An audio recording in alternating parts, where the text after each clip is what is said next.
Today, I rolled my QQQ covered call out 1 week, still targeting the $535 strike. This trade brought in almost $200 in new premium and nudged my break-even a little lower.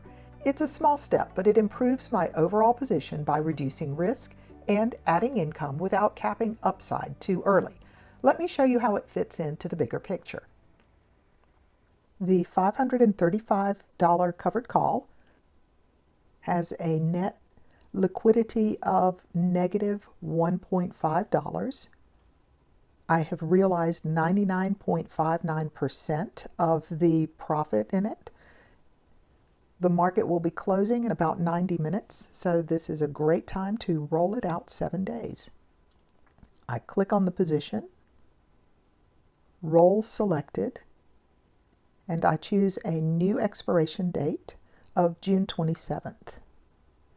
I'm going to keep the same strike price.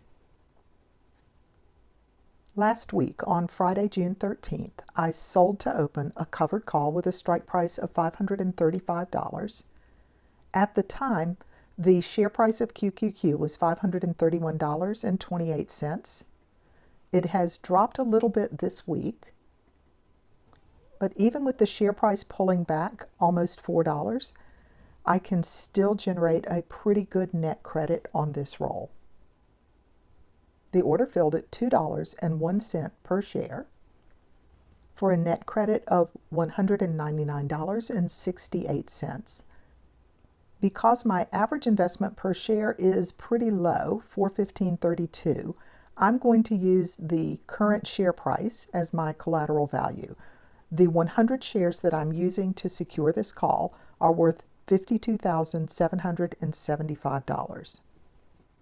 A $199.68 return on a $52,775 investment in 7 days is equivalent to 19.73% annualized.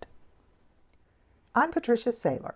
I just gave my website a fresh update to make learning even easier.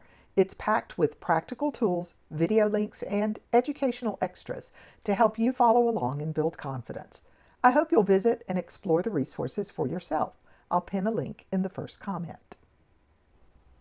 If I sum my total expense and income to date since I started trading this position, and I divide by the 130 shares that I own in this account, my adjusted cost per share is $413.79.